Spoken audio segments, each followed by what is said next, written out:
Hey, y'all, Zach McDonald, your real estate agent with Real Property Associates. And today's question that every home buyer should ask is, what is a contingency? The last video, I just talked about earnest money. And this video, I want to talk about how you protect your earnest money. And that is with contingencies.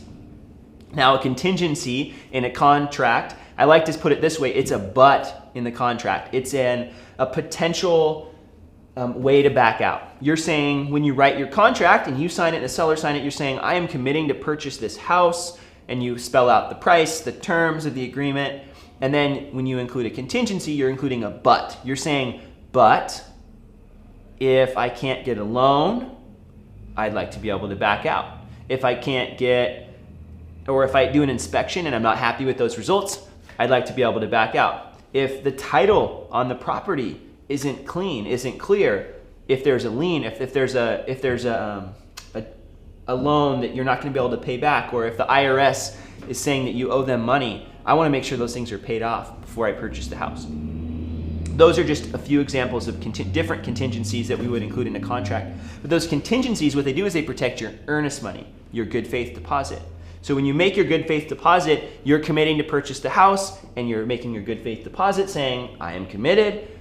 These contingencies will protect that money and allow you, in the event that one of these situations happen, that you can back out. So a contingency is essentially preparing for a potential outcome that you're not sure will happen, but it might.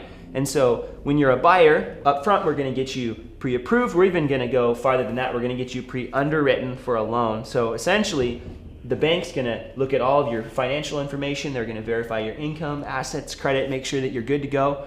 So you don't really have to worry too much about that part, but every once in a while, there's something that happens with financing. Maybe you lose your job, or interest rates skyrocket, and now you can't afford to purchase that home anymore. You would be protected on the financing contingency. Or if we had an appraisal on the house and the value on the appraisal came in low, you would be protected. Or if you do an inspection and you find out, man, this house is terrible. Man, why did we miss this? Or why did we miss this? Or maybe there's just little things like, well, I say little things.